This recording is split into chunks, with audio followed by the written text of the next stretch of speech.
ಹಾಕಿರುವ ಅಸ್ಥಿವಾರವು ಯೇಸುಕ್ರಿಸ್ತನೇ. ಆ ಅಸ್ಥಿವಾರವನ್ನಲ್ಲದೆ ಮತ್ತೊಂದು ಅಸ್ಥಿವಾರವನ್ನು ಯಾರೂ ಹಾಕಲಾರರಷ್ಟೆ.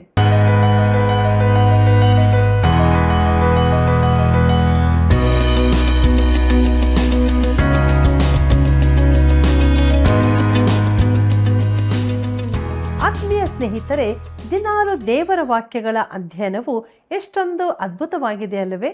ನಿಮ್ಮ ಜೀವಿತವನ್ನು ಬೆಳಗಿಸುವ ಕಾರ್ಯಕ್ರಮಕ್ಕೆ ನಲ್ಮೆಯ ಸ್ವಾಗತ.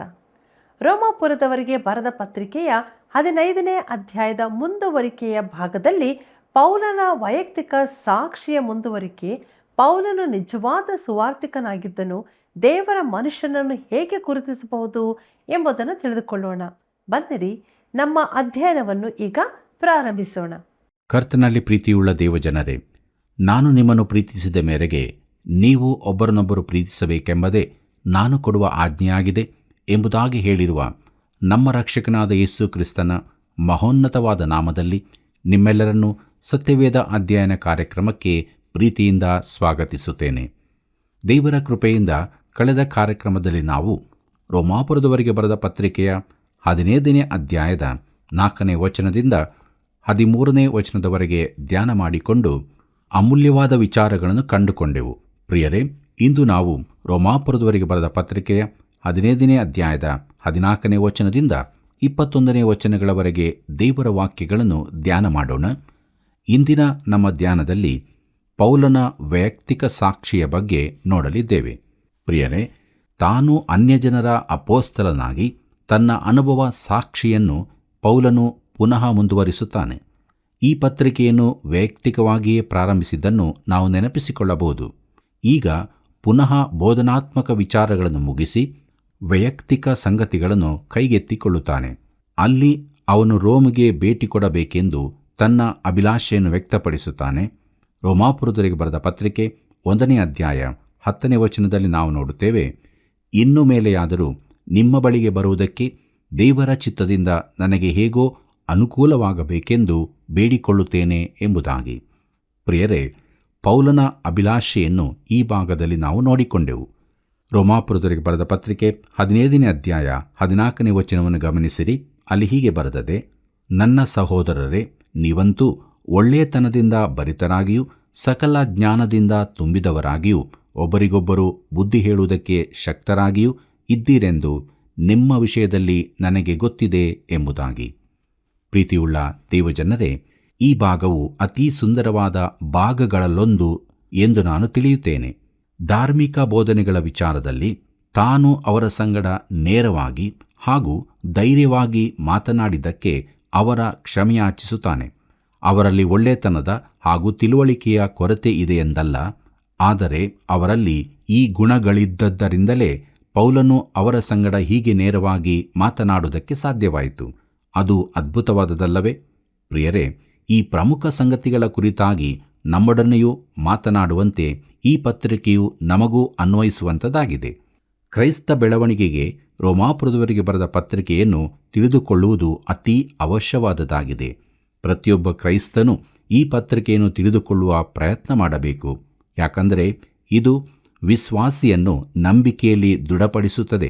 ಈ ಪತ್ರಿಕೆಯಲ್ಲಿನ ತನ್ನ ಪ್ರಬೋಧನೆಗಳನ್ನು ಅತೀ ದೀನತೆಯಿಂದಲೂ ಮನೋಹರವಾಗಿಯೂ ಪೌಲನು ತಿಳಿಸುತ್ತಾನೆ. ದೇವರ ಸೇವಕನೆಂಬ ಅಧಿಕಾರದಿಂದ ವರ್ತಿಸುತ್ತಿಲ್ಲ. ಮುಂದಕ್ಕೆ ನೋಡೋಣ. ರೋಮಾಪುರದವರಿಗೆ ಬರೆದ ಪತ್ರಿಕೆ 15ನೇ ಅಧ್ಯಾಯ 15 ಮತ್ತು 16ನೇ ವಚನಗಳನ್ನು. ಅಲ್ಲಿ ಹೀಗೆ ಬರೆದದೆ, ಆದರೂ ನಿಮಗೆ ಜ್ಞಾಪಕ ಕೊಡಬೇಕೆಂದು ಅಲ್ಲಲ್ಲಿ ಹೆಚ್ಚಾದ ಧೈರ್ಯದಿಂದ ಬರೆದಿದ್ದೇನೆ. ಯಾಕಂದರೆ ನಾನು ಅನ್ಯಜನರಿಗೋಸ್ಕರ ಯೇಸು ಕ್ರಿಸ್ತನ ಸೇವಕನಾಗುವುದಕ್ಕೆ ನನಗೆ ದೇವರ ಅನುಗ್ರಹವಾಯಿತು.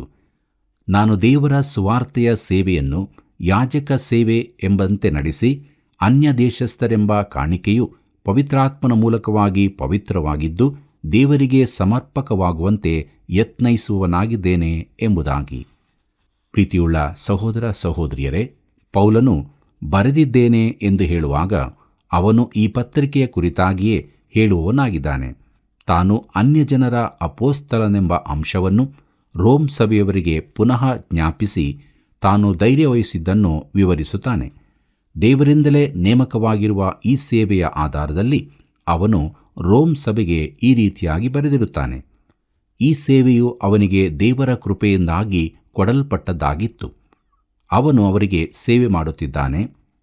ಪೌಲನ ದೈವ ಪ್ರೇರಿತ ಬರಹಗಳಿಗೆ ಈ ಮಾತು ಇನ್ನೂ ಹೆಚ್ಚಿನ ಬಲವನ್ನೊದಗಿಸುತ್ತದೆ. ಕರ್ತನಲ್ಲಿ ಪ್ರಿಯರೇ, ಸುವಾರ್ತೆ ಸಾರುವ ಸೇವಕನೆಂಬುದನ್ನು ಅವರಿಗೆ ವಿವರಿಸುವಾಗ ದೇವಾಲಯದಲ್ಲಿನ ಲೇವಿಯರ ಆರಾಧನೆಯ ಮಾತುಗಳನ್ನು ಉಪಯೋಗಿಸುತ್ತಾನೆ. ಅನ್ಯರು ದೇವರಿಗೆ ಸಮರ್ಪಕರಾಗುವಂತೆ ಎಂಬುದಾಗಿ ನೋಡುವಾಗ ಯಾವ ಧಾರ್ಮಿಕ ಹಾಗೂ ಧರ್ಮಶಾಸ್ತ್ರಗಳಿಲ್ಲದೆ ಕ್ರಿಸ್ತನ ಮೂಲಕವೇ ಎಂದು ಪೌಲನ ಬೋಧನೆ ಆಗಿರುತ್ತದೆ. ಪವಿತ್ರವಾಗಿದ್ದು ಎಂಬುದಾಗಿ ನೋಡುವಾಗ ಪರಿಶುದ್ಧಾತ್ಮನು ಅನ್ಯ ಜನಗಳಿಂದ ಬಂದ ವಿಶ್ವಾಸಿಗಳಲ್ಲಿ ನೆಲೆ ನಿಂತಿದ್ದಾನೆ. ಇದು ಕೊರ್ನೇಲ್ಯನಿಂದ ಆರಂಭವಾಯಿತು. ಪುನರ್ಜನ್ಮ ಉಂಟಾದಾಗಲೇ ಯಹೂದ್ಯ ಹಾಗೂ ಅನ್ಯ ಜನರಲ್ಲಿನ ವಿಶ್ವಾಸಿಗಳಲ್ಲಿ ತನ್ನ ನಿವಾಸವನ್ನು ಮಾಡಿಕೊಂಡ ಕ್ಷಣದಿಂದ ಪವಿತ್ರಾತ್ಮನ ಪರಿಶುದ್ಧಪಡಿಸುವ ಕ್ರಿಯೆಯು ಪ್ರಾರಂಭವಾಗುತ್ತದೆ. ಪೌಲನು ಸುವಾರ್ತೆಯನ್ನು ಕೊಟ್ಟನು, ಆದರೆ ಅವರು ನಂಬಿದಾಗ ದೇವರು ಪವಿತ್ರಾತ್ಮನನ್ನು ದಯಪಾಲಿಸಿದನು. ಪೌಲನು ವಿಶೇಷವಾದ ರೀತಿಯಲ್ಲಿ ಅನ್ಯಜನರ ಅಪೋಸ್ತಲನಾಗಿದ್ದಾನೆಂಬುದನ್ನು ನೆನಪಿನಲ್ಲಿಡತಕ್ಕದ್ದು. ಪ್ರಿಯರೇ, ಒಬ್ಬ ಮಹಾಯಾಜಕನಂತೆ ಪೌಲನು ಅನ್ಯಜನರನ್ನು ದೇವರಿಗೆ ಕಾಣಿಕೆಯಾಗಿ ಸಮರ್ಪಿಸಿದನು. ಈ ಎಲ್ಲದರ ಸಂಪೂರ್ಣ ಪ್ರಾಮುಖ್ಯತೆಯನ್ನು ಈಗ ನಮಗೆ ತಿಳಿದುಕೊಳ್ಳುವುದು ಕಷ್ಟಕರವಾದದ್ದು. ಆದರೂ ಅನ್ಯರಾಗಿದ್ದ ನಾವು ಈ ಎಲ್ಲದರಲ್ಲಿ ಪ್ರವೇಶ ಹೊಂದಿದ್ದೇವೆ. ಪ್ರಿಯ ಸ್ನೇಹಿತನೇ, ನೀನು ಪೌಲನಿಗಾಗಿ ದೇವರಿಗೆ ಕೃತಜ್ಞತೆ ಸಲ್ಲಿಸಿಲ್ಲವಾದರೆ ಈಗಲೇ ಆ ಕೆಲಸ ಮಾಡು. ದೇವರು ಪೌಲನನ್ನು ನಮಗಾಗಿ ಕೊಟ್ಟನು. ಈ ಕಾರಣಕ್ಕಾಗಿಯೇ ರೋಮಾಪುರದವರಿಗೆ ಬರೆದ ಪತ್ರಿಕೆಯನ್ನು ನಾವು ಓದಬೇಕು. ಮುಂದಕ್ಕೆ ನೋಡೋಣ. ರೋಮಾಪುರದವರಿಗೆ ಬರೆದ ಪತ್ರಿಕೆ 15ನೇ ಅಧ್ಯಾಯ 17ನೇ ವಚನವನ್ನು. ಅಲ್ಲಿ ಹೀಗೆ ಬರೆದದೆ: ದೇವರ ಸೇವೆಯಲ್ಲಿ ಹೊಗಳಿಕೊಳ್ಳುವುದಕ್ಕೆ ಕ್ರಿಸ್ತ ಯೇಸುವಿನಲ್ಲಿ ನನಗೆ ಕಾರಣವುಂಟು ಎಂಬುದಾಗಿ. ಪ್ರೀತಿಯುಳ್ಳ ದೈವಜನರೇ, ಪೌಲನು ರೋಮ್ ಸಭೆಯವರಿಗೆ ಧೈರ್ಯವಾಗಿ ಬರೆದನು. ರೋಮಿನಲ್ಲಿರುವ ಭಕ್ತರಿಗೆ ಅವನ ಈ ಬೋಧನೆಗಳ ಅವಶ್ಯಕತೆ ಇರಲಿಲ್ಲವೆಂಬುದನ್ನರಿತ ಅವನು ತಾನು ಬರೆದದಕ್ಕಾಗಿ ಕ್ಷಮೆಯಾಚಿಸುತ್ತಾನೆ. ಹೀಗಿದ್ದರೂ ಕೂಡ ಅವನು ಅವರಿಗೆ ಧೈರ್ಯದಿಂದಲೇ ಬರೆದನು. ಅದರಲ್ಲಿ ಅವನಿಗೆ ತನ್ನ ವೈಯಕ್ತಿಕ ಉದ್ದೇಶವೇನೂ ಇರಲಿಲ್ಲ.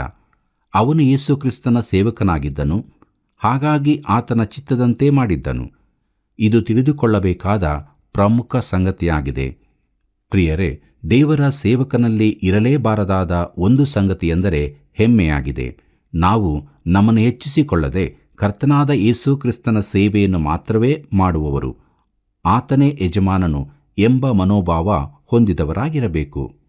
ರೋಮಾಪುರದವರೆಗೆ ಬರೆದ ಪತ್ರಿಕೆ 15ನೇ ಅಧ್ಯಾಯ 18 ಮತ್ತು 19ನೇ ವಚನಗಳನ್ನು ಗಮನಿಸಿರಿ. ಅಲ್ಲಿ ಹೀಗೆ ಬರೆದದೆ: ಕ್ರಿಸ್ತನು ಅನ್ಯಜನಗಳನ್ನು ತನಗೆ ಅಧೀನ ಮಾಡಿಕೊಳ್ಳುವುದಕ್ಕಾಗಿ ನನ್ನ ಕೈಯಿಂದ ಮಾತಿನಲ್ಲಿಯೂ ಕ್ರಿಯೆಯಲ್ಲಿಯೂ ಸೂಚಕ ಕಾರ್ಯ ಅದ್ಭುತ ಕಾರ್ಯಗಳ ಬಲದಿಂದಲೂ ಪವಿತ್ರಾತ್ಮನ ಬಲದಿಂದಲೂ ಮಾಡಿಸಿದ ಕಾರ್ಯಗಳನ್ನೇ ಹೊರತು ಬೇರೆ ಯಾವ ಕಾರ್ಯಗಳನ್ನು ಹೇಳುವುದಕ್ಕೆ ನನಗೆ ಧೈರ್ಯ ಸಾಲದು. ನಾನು ಯೆರೂಸಲೇಮ್ ಮೊದಲುಗೊಂಡು ಇಲ್ಲುರಿಕ ಸೀಮೆಯ ಪರ್ಯಂತರಕ್ಕೂ ಸುತ್ತಿ ಕ್ರಿಸ್ತನ ಸುವಾರ್ತೆಯ ಸಾರೋಣವನ್ನು ನೆರವೇರಿಸಿದ್ದೇನೆ ಎಂಬುದಾಗಿ. ಪ್ರೀತಿಯುಳ್ಳ ದೇವಜನರೇ, ಪೌಲನು ಈ ವಚನದಲ್ಲಿ ವಿಶೇಷವಾದ ಸಂಗತಿಯನ್ನು ಹೇಳುತ್ತಿದ್ದಾನೆ.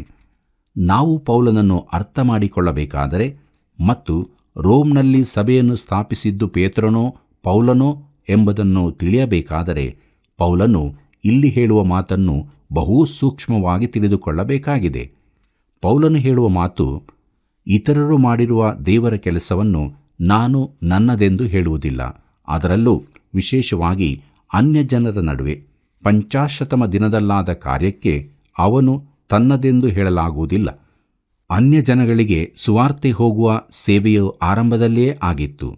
ಅನ್ಯರಲ್ಲಿ ಮೊದಲಿನವರಿಗೆ ಸುವಾರ್ತೆ ಸಿಕ್ಕಿದ್ದು ತನ್ನಿಂದ ಎಂದು ಪೌಲನಿಗೆ ಹೇಳಲು ಸಾಧ್ಯವಿಲ್ಲ. ಕೊರ್ನೇಲ್ಯನ ಮನೆಯವರಿಗೆ ಸುವಾರ್ತೆ ತಲುಪಿಸಿದ್ದು ಸೀಮೋನ್ ಪೇತ್ರನು. ತನ್ನ ಮೂಲಕವಾಗಿ ಕ್ರಿಸ್ತನು ಸಾಧಿಸಿದ ಕಾರ್ಯಗಳ ಕುರಿತಾಗಿ ಮಾತ್ರ ಪೌಲನು ಮಾತಾಡುತ್ತಾನೆ. ಅನ್ಯಜನಗಳ ಅಪೋಸ್ತಲನಾಗಿ ಅವನಿಗೆ ಒಂದು ವಿಶೇಷವಾದ ಸೇವೆ ಕೊಡಲ್ಪಟ್ಟಿತ್ತು. ಪ್ರಿಯರೇ, ಸೂಚಕ ಕಾರ್ಯ ಅದ್ಭುತ ಕಾರ್ಯಗಳ ಬಲದಿಂದ ಎಂಬುದಾಗಿ ನೋಡುವುದಾದರೆ ಇದು ಆದಿಸಭೆಯಲ್ಲಿನ ಅಪೋಸ್ತಲರ ಹಾಗೂ ಸೇವಕರ ಯೋಗ್ಯತಾ ಪತ್ರವಾಗಿತ್ತು. ಹೊಸ ಒಡಂಬಡಿಕೆಯು ಬರೆಯಲ್ಪಡುವ ಮೊದಲು ಸಭೆಯನ್ನು ಸರಿಯಾದ ಅಸ್ತಿವಾರದ ಮೇಲೆ ಸ್ಥಿರಪಡಿಸುವ ಹಾಗೆ ಇವುಗಳು ಕೊಡಲ್ಪಟ್ಟಿದ್ದವು. ಎಫೆಸ ಸಭೆಗೆ ಪೌಲನು ಹೀಗೆ ಹೇಳುತ್ತಾನೆ: ಎಫೆಸದವರಿಗೆ ಬರೆದ ಪತ್ರಿಕೆ 2ನೇ ಅಧ್ಯಾಯ 20ನೇ ವಚನದಲ್ಲಿ ಅಲ್ಲಿ ಹೀಗೆ ಓದುತ್ತೇವೆ, ಅಪೋಸ್ತಲರು, ಪ್ರವಾದಿಗಳು ಎಂಬ ಅಸ್ತಿವಾರದ ಮೇಲೆ ನೀವು ಮಂದಿರದೋಪಾದಿಯಲ್ಲಿ ಕಟ್ಟಲ್ಪಟ್ಟಿದ್ದೀರಿ ಎಂಬುದಾಗಿ. ಪ್ರಿಯರೇ, ಅಪೋಸ್ತಲರೇ ಅಸ್ತಿವಾರವೆಂದು ಅವನ ಉದ್ದೇಶವಲ್ಲ. ಕ್ರಿಸ್ತನಲ್ಲದೆ ಬೇರೆ ಅಸ್ತಿವಾರವಿಲ್ಲ. ಕೊರಿಂಥದವರಿಗೆ ಬರೆದಂಥ 1ನೇ ಪತ್ರಿಕೆ 3ನೇ ಅಧ್ಯಾಯ 11ನೇ ವಚನದಲ್ಲಿ ಹೀಗೆ ಓದುತ್ತೇವೆ, ಹಾಕಿರುವ ಅಸ್ತಿವಾರವು ಯೇಸು ಕ್ರಿಸ್ತನೇ. ಆ ಅಸ್ತಿವಾರವನ್ನಲ್ಲದೆ ಮತ್ತೊಂದು ಅಸ್ತಿವಾರವನ್ನು ಯಾರೂ ಹಾಕಲಾರರಷ್ಟೇ ಎಂಬುದಾಗಿ. ಆದರೆ ಯೇಸು ಕ್ರಿಸ್ತನೆಂಬ ಅಸ್ತಿವಾರವನ್ನು ಹಾಕಿದವರು ಅಪೋಸ್ತಲರೇ ಆಗಿದ್ದಾರೆ. ಪೌಲನ ಮಾತಿನ ಅರ್ಥ ಇದೇ ಆಗಿದೆ. ಪ್ರಿಯರೇ, ಸುವಾರ್ತೆಯು ತನ್ನ ಮೂಲಕವಾಗಿ ಇಲ್ಲುರೀಕ ಸೀಮೆಯವರೆಗೂ ಬಂದಿತೆಂದು ಪೌಲನು ಹೇಳುತ್ತಿದ್ದಾನೆ. ಇಲ್ಲುರೀಕವು ಇತಾಲ್ಯದಂತೆ ರೋಮ್ ಸಾಮ್ರಾಜ್ಯದ ಒಂದು ಪ್ರಾಂತ್ಯವಾಗಿತ್ತು. ಅದು ಆಡ್ರಿಯಾಟಿಕ್ ಸಮುದ್ರ ಹಾಗೂ ಡಾನೂಬ್ ನದಿಯವರೆಗೂ ವಿಸ್ತರಿಸಿತ್ತು. ಪೌಲನು ಯೆರೂಸಲೇಮಿನಿಂದ ರೋಮ್ನ ಪಕ್ಕದ ಪ್ರಾಂತ್ಯದವರೆಗೂ ಸುವಾರ್ತೆ ಸಾರಿದ್ದನು. ಆದರೆ ರೋಮ್ನೊಳಕ್ಕೆ ಬಂದಿರಲಿಲ್ಲ. ಈ ಭಾಗದಲ್ಲಿ ಪೌಲನು ಮಾಡಿದ ಸುವಾರ್ತಾ ಪ್ರಯಾಣದ ದಾಖಲೆ ನಮ್ಮಲ್ಲಿಲ್ಲ. ಅಲ್ಲಿನ ಅನೇಕ ಭಾಗಗಳಿಗೆ ಅವನು ಖಂಡಿತವಾಗಿ ಹೋಗಿರಬಹುದು. ಪೌಲನು ಸ್ಪೇನಿಗೂ ಹೋಗಿದ್ದಾನೆಂದು ಕೆಲವರು ನಂಬುತ್ತಾರೆ. ಅವನು ಸ್ಪೇನಿಗೆ ಖಂಡಿತವಾಗಿ ಹೋಗಿದ್ದಾನೆಂದು ಈ ಪತ್ರಿಕೆಯು ತಿಳಿಸುತ್ತದೆಂದು, ಬ್ರಿಟನ್ನವರೆಗೂ ಹೋಗಿದ್ದಾನೆಂದು ನಾನು ನಂಬುತ್ತೇನೆ. ಯಾಕಂದರೆ ಅವನು ಇಡೀ ರೋಮ್ ಸಾಮ್ರಾಜ್ಯವನ್ನು ಮುಗಿಸಿದ್ದನೆಂದು ನಂಬುತ್ತೇನೆ. ಮುಂದಕ್ಕೆ ನೋಡೋಣ. ರೋಮಾಪುರದವರೆಗೆ ಬರೆದ ಪತ್ರಿಕೆ 15ನೇ ಅಧ್ಯಾಯ 20 ಮತ್ತು 21ನೇ ವಚನಗಳನ್ನು. ಅಲ್ಲಿ ಹೀಗೆ ಬರೆದದೆ, ಮತ್ತೊಬ್ಬರು ಹಾಕಿದ ಅಸ್ತಿವಾರದ ಮೇಲೆ ಕಟ್ಟಬಾರದೆಂದು ಮನಸ್ಸಿನಲ್ಲಿ ನೆನೆಸಿ, ಇತರರು ಕ್ರಿಸ್ತನ ಹೆಸರನ್ನು ತಿಳಿಸಿದ ಕಡೆಯಲ್ಲಿ ಸುವಾರ್ತೆಯನ್ನು ಪ್ರಕಟಿಸುವುದಿಲ್ಲವೆಂಬುದಾಗಿ ನಿಷ್ಕರ್ಷೆ ಮಾಡಿಕೊಂಡೆನು. ಯಾರಿಗೆ ಆತನ ಸಮಾಚಾರ ಬಂದಿರಲಿಲ್ಲವೋ ಅವರೇ ಆತನನ್ನು ನೋಡುವರು. ಯಾರು ಆತನ ವರ್ತಮಾನವನ್ನು ಕೇಳಿರಲಿಲ್ಲವೋ ಅವರೇ ಗ್ರಹಿಸಿಕೊಳ್ಳುವರು ಎಂಬುದಾಗಿ ಬರೆದಿರುವ ಪ್ರಕಾರ ನನ್ನ ಕೆಲಸವನ್ನು ನಡೆಸಿದ್ದೇನೆ ಎಂಬುದಾಗಿ.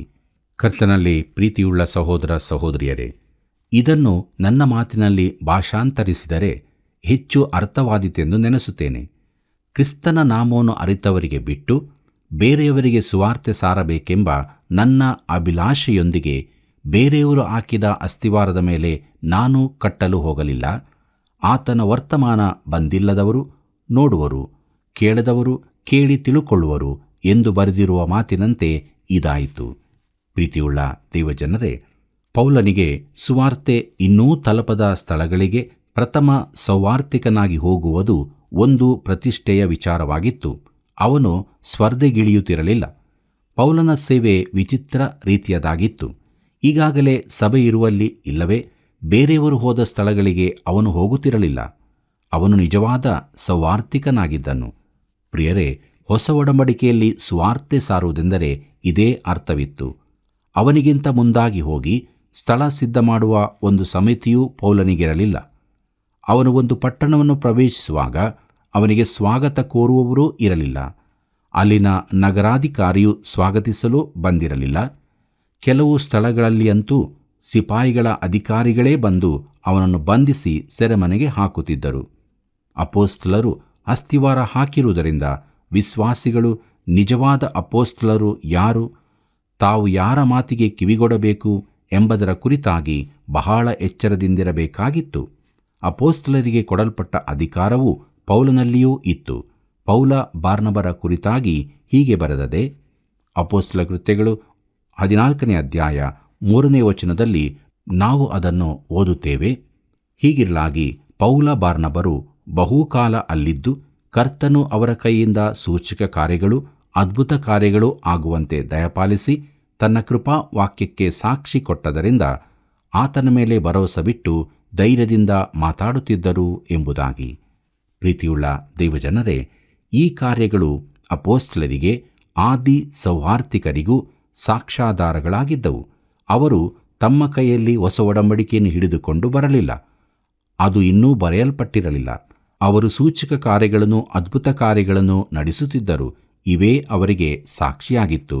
ಆದರೆ ಕ್ರಮೇಣ ಈ ರೀತಿ ಅದ್ಭುತ ಹಾಗೂ ಸೂಚಕ ಕಾರ್ಯಗಳು ಗುರುತಿಸುವ ಆಧಾರವಾಗುವುದು ನಿಂತು ಹೋಯಿತು.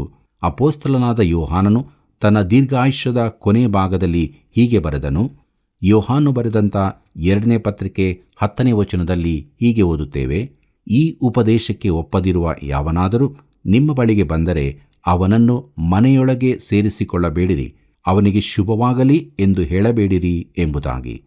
ಪ್ರಿಯರೇ, ಈಗಲೂ ದೇವರ ಮನುಷ್ಯನನ್ನು ಗುರುತಿಸುವ ಸಂಗತಿ ಅವನ ಸರಿಯಾದ ಬೋಧನೆಯೇ ಆಗಿರುತ್ತದೆ. ಈಗಲೂ ಕೂಡ ದೇವರ ಮನುಷ್ಯನನ್ನು ಗುರುತಿಸುವುದು ಅವನ ನೇರ ಬೋಧನೆಯಿಂದ ಹೊರತು ಅದ್ಭುತ ಕಾರ್ಯ, ಸೂಚಕ ಕಾರ್ಯಗಳಿಂದಲ್ಲ. ನಾವು ಇದನ್ನು ಎಷ್ಟರ ಮಟ್ಟಿಗೆ ತಿಳಿದುಕೊಳ್ಳುತ್ತೇವೋ ಅಷ್ಟು ಒಳ್ಳೆಯದು. ಪ್ರೀತಿಯುಳ್ಳ ದೇವಜನರೇ, ಈ ದಿನಗಳಲ್ಲಿ ಒಂದು ದುಃಖಕರವಾದ ಚಳವಳಿ ನಡೆಯುತ್ತಿದೆ. ಧರ್ಮಾಂಧತೆ, ತಪ್ಪಾದ ಬೋಧನೆ ಹಾಗೂ ಸುಳ್ಳು ಬೋಧನೆಗಳಿಗೆ ಮಾರು ಹೋದ ಅನೇಕರಿಂದ ನನಗೆ ಪತ್ರಗಳು ರಾಶಿಯಾಗಿ ಬರುತ್ತಿದೆ. ಪವಿತ್ರಾತ್ಮನ ಕಾರ್ಯ ಬಹಳವಾಗಿ ನಡೆಯುತ್ತಿದ್ದರೂ ಸೈತಾನನ ಕಾರ್ಯವೂ ನಡೆಯುತ್ತಿದೆ. ಸೈತಾನನು ಬಿಡುವಿಲ್ಲದೆ ಕೆಲಸ ಮಾಡುತ್ತಿದ್ದಾನೆ. ಅನೇಕ ಮಂದಿ ತಪ್ಪಾದ ಬೋಧನೆಗಳಿಂದ ಸೆಳೆಯಲ್ಪಟ್ಟು ಅದರಲ್ಲಿ ಸಿಲುಕಿಕೊಂಡಿದ್ದಾರೆ. ದೇವರ ರಾಜ್ಯವು ಉಣ್ಣುವುದರಲ್ಲಿ, ಕುಡಿಯುವುದರಲ್ಲಿ ಇಲ್ಲವೆಂದು ಪೌಲನು ಒತ್ತಿ ಹೇಳಿದ್ದಾನೆ. ಅದೇ ರೀತಿ ದೇವರ ರಾಜ್ಯವೆಂದರೆ ಅದ್ಭುತ ಕಾರ್ಯ, ಸೂಚಕ ಕಾರ್ಯಗಳೂ ಅಲ್ಲ, ಈ ಯಾವ ಬಾಹ್ಯ ಸಂಗತಿಗಳೂ ಅಲ್ಲ. ದೇವರ ರಾಜ್ಯವು ನೀತಿಯಾಗಿರುತ್ತದೆ. ಪ್ರಿಯರೇ, ಕೆಲವು ಗುಂಪುಗಳಲ್ಲಿ ಒಟ್ಟು ಸೇರಿ ಅನೈತಿಕವಾದ ಎಲ್ಲ ರೀತಿಯ ಲೈಂಗಿಕತೆಗಳಲ್ಲಿ ತೊಡಗಿದ್ದು, ದೇವರಿಗಾಗಿ ಯಾವ ರೀತಿಯಲ್ಲೂ ಜೀವಿಸದೆ ತಮಗೆ ಅನ್ಯ ಭಾಷೆಗಳನ್ನಾಡುವ ಹಾಗೂ ಇತರ ವರಗಳಿವೆ ಎಂದು ಕೊಚ್ಚಿಕೊಳ್ಳುತ್ತಾರೆ. ಇದು ಶುದ್ಧವಾಣಿಯ ಶುದ್ಧ ನಾಲಿಗೆಯಾಗಿದ್ದರೆ ಒಳ್ಳೆಯದಿತ್ತು. ಈ ದಿನಗಳಲ್ಲಿ ಶುದ್ಧ ನಾಲಿಗೆಯು ದೇವರ ವಾಕ್ಯವನ್ನು ಸರಿಯಾಗಿ ತಿಳಿಸುವಂತಾದು ಅವಶ್ಯಕತೆಯಾಗಿದೆ. ಸುವಾರ್ತೆಯು ಮೊದಲು ತಿಳಿಸಲ್ಪಡದ ಸ್ಥಳಗಳಿಗೆ ಪೌಲನು ಹೋಗುತ್ತಿದ್ದನು. ಅವನು ನಿಜವಾದ ಸೌವಾರ್ತಿಕನೂ ಧರ್ಮಬೋಧಕನೂ ಆಗಿದ್ದನು. ಕರ್ತನಲ್ಲಿ ಪ್ರೀತಿಯುಳ್ಳ ಸಹೋದರ ಸಹೋದರಿಯರೇ, ತಾನು ಬೇರೆಯವರು ಸುವಾರ್ತೆ ಸಾರಿದಲ್ಲಿಗೆ ಹೋಗುವುದಿಲ್ಲವೆಂದು ಪೌಲನು ಹೇಳಿರುವುದಾದರೆ ರೋಮಿನಲ್ಲಿನ ಸಭೆಯನ್ನು ಸ್ಥಾಪಿಸಿದವರು ಯಾರು? ಈ ಪತ್ರಿಕೆಯ ಪೀಠಿಕಾ ಭಾಗದಲ್ಲಿಯೂ ಇಲ್ಲಿಯೂ ರೋಮಿನಲ್ಲಿ ಸಭೆ ಸ್ಥಾಪಿಸಿದ್ದು ತಾನೆಂದು ಪೌಲನು ಹೇಳುತ್ತಿದ್ದಾನೆ. ಪ್ರಿಯರೇ, 16ನೇ ಅಧ್ಯಾಯದಲ್ಲಿ ಪೌಲನಿಗೆ ಪರಿಚಯ ಇರುವ ಜನರ ಕುರಿತು ಬರೆದಿರುವುದನ್ನು ಮುಂದಕ್ಕೆ ನಾವು ನೋಡುತ್ತೇವೆ. ದಾಖಲೆಯ ಪ್ರಕಾರ ಪೌಲನು ಇವರೆಲ್ಲರನ್ನೂ ಕ್ರಿಸ್ತನ ಬಳಿಗೆ ನಡೆಸಿದ್ದನು. ರೋಮ್ ಸಾಮ್ರಾಜ್ಯದ ಬೇರೆ ಸ್ಥಳಗಳಲ್ಲಿ ಪೌಲನು ಅವರನ್ನು ಸಂಧಿಸಿದ್ದನು. ಅವರಲ್ಲಿ ಅನೇಕರು ರೋಮ್ ಪಟ್ಟಣದಲ್ಲಿ ಬಂದು ನೆಲೆಸಿದ್ದರು. ಅಲ್ಲಿ ಅವರು ಯೇಸು ಕ್ರಿಸ್ತನ ಹೆಸರಿನಲ್ಲಿ ಸೇರಿ ಬರುತ್ತಿದ್ದರು. ತಮ್ಮ ಪ್ರೀತಿಯ ಬೋಧಕನಾದ ಪೌಲನ ಕುರಿತು ಅವರು ಮಾತಾಡಿಕೊಂಡಿರಬಹುದು.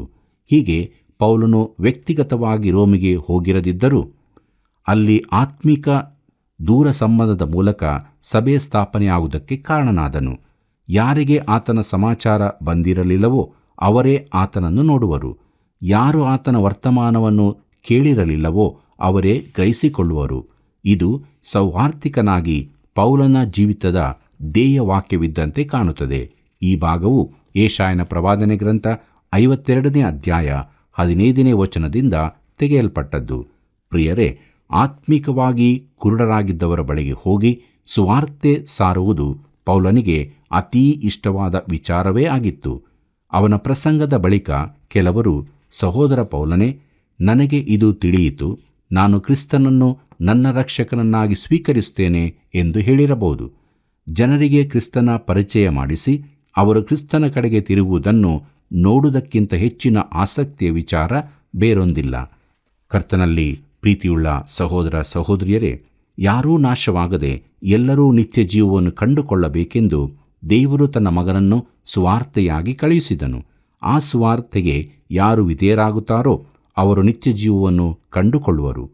ನಮ್ಮ ಜೀವಿತ ಹೇಗಿದೆ ಪ್ರಿಯರೇ? ನಾವು ಜೀವವನ್ನು ಹೊಂದಿಕೊಂಡಿದ್ದೇವೆಯೋ? ಒಂದು ವೇಳೆ ಹೊಂದಿರದಿದ್ದರೆ ಇಂದೇ ಕ್ರಿಸ್ತನ ಬಳಿಗೆ ದೀನರಾಗಿ ಬರೋಣ. ಆತನನ್ನು ಸ್ವಂತ ರಕ್ಷಕನನ್ನಾಗಿ ಅಂಗೀಕರಿಸಿಕೊಂಡು ಬೆಳಕಿನ ಜೀವಿತವನ್ನು ಜೀವಿಸೋಣ. ಹೀಗಾಗುವಂತೆ ದೇವರು ತಾನೇ ನಮಗೆ ಸಹಾಯ ಮಾಡಿ ನಮ್ಮನ್ನು ತನ್ನ ಕೃಪೆಯಿಂದ ನಡೆಸಲಿ. ಕರ್ತನ ಕೃಪೆಯು ಸದಾ ನಿಮ್ಮ ಸಂಗಡ ಇರಲಿ. ಪ್ರಿಯ ವೀಕ್ಷಕರೇ, ಪೌಲನ ವೈಯಕ್ತಿಕ ಸಾಕ್ಷಿಯ ಬಗ್ಗೆ ತಿಳಿದುಕೊಂಡೆವು. ಸುವಾರ್ತೆಯ ಸೇವಾ ಭಾರ ಅವನ ಹೃದಯದಲ್ಲಿತ್ತು. ಅದು ಅವನ ಕ್ರಿಯೆಯಲ್ಲಿ ಅದ್ಭುತವಾಗಿ ಮೂಡಿಬಂದಿತು. ಹೌದು, ದೇವ ಸೇವಕರಲ್ಲಿ ಹೆಮ್ಮೆ ಎಂದಿಗೂ ಇರಬಾರದು. ದೇವರ ಮನುಷ್ಯನನ್ನು ಗುರುತಿಸುವುದು ಅವನ ನೇರ ಬೋಧನೆಯಿಂದ ಹೊರತು ಅದ್ಭುತ ಕಾರ್ಯ, ಸೂಚಕ ಕಾರ್ಯದಿಂದಲ್ಲ. ಆದುದರಿಂದ ನಿಜವಾದ ದೇವರ ಮಕ್ಕಳಾಗಿ ಜೀವಿಸಿ ದೇವರನ್ನು ಮಹಿಮೆ ಪಡಿಸೋಣ. ಬನ್ನಿ ಪ್ರಾರ್ಥನೆಯನ್ನು ಮಾಡೋಣ. ಪ್ರೀತಿ ಸ್ವರೂಪನಾದ ನಮ್ಮ ತಂದೆಯಾದ ದೇವರೇ, ನಮ್ಮನ್ನು ಮಕ್ಕಳೆಂದು ನೀನು ಕರೆದಿದ್ದೀಯ, ಅದಕ್ಕಾಗಿ ಸ್ತೋತ್ರ. ಅದಕ್ಕಾಗಿ ನಾವು ನಿನ್ನ ಕೊಂಡಾಡ್ತೇವೆ, ಘನಪಡಿಸ್ತೇವೆ. ನೀನೇ ನಮ್ಮ ಪರಲೋಕದ ತಂದೆಯಾಗಿದ್ದಿ. ಯೇಸು ಕ್ರಿಸ್ತನ ರಕ್ತದ ಮೂಲಕವಾಗಿಯೂ ನಮ್ಮನ್ನು ವಿಮೋಚಿಸಿ ಸ್ವಕೀಯ ಪ್ರಜೆಯನ್ನಾಗಿ ನೀನು ಮಾಡಿಕೊಂಡಿದ್ದಿ. ಅದಕ್ಕಾಗಿ ನಾವು ನಿನಗೆ ಸ್ತೋತ್ರ ಸಲ್ಲಿಸ್ತೇವೆ ಕರ್ತನೆ. ಪ್ರೀತಿಯುಳ್ಳ ಸ್ವಾಮಿ, ಈ ಕಾರ್ಯಕ್ರಮವನ್ನು ವೀಕ್ಷಿಸುವಂಥ ನಮ್ಮ ಒಬ್ಬೊಬ್ಬ ಪ್ರಿಯ ಬಾಂಧವರನ್ನು ಆಶೀರ್ವದಿಸು. ಇನ್ನೂ ಯಾರಾದರೂ ದೇವರ ಮಗು ಆಗಿಲ್ಲದಿದ್ದರೆ ಈ ಕ್ಷಣ ಅವರ ಸಂಗಡ ಮಾತನಾಡು ಸ್ವಾಮಿ. ಅವರು ಕೂಡ ನಿನ್ನನ್ನು ಸ್ವಂತ ರಕ್ಷಕನಾಗಿ ಅಂಗೀಕರಿಸಿಕೊಂಡು ದೇವರ ಮಕ್ಕಳಾಗುವಂತೆ ಕೃಪೆ ತೋರಿಸು. ಯೇಸುವಿನ ನಾಮದಲ್ಲಿ ಬೇಡಿದ್ದೇವೆ ತಂದೆಯೇ, ಆಮೇನ್. ಪ್ರಿಯರೇ, ದೇವರ ವಾಕ್ಯಗಳು ನಮ್ಮ ಸಂಗಡ ಮಾತನಾಡಿದೆ ಅಲ್ಲವೇ? ಇತರರು ದೇವರ ಪ್ರೀತಿಯನ್ನು ತಿಳಿದುಕೊಳ್ಳಲು ಹಿಂದೆ ಕರೆ ಮಾಡಿ ಈ ಸೇವೆಯನ್ನು ಬೆಂಬಲಿಸಿರಿ. ವಂದನೆಗಳು.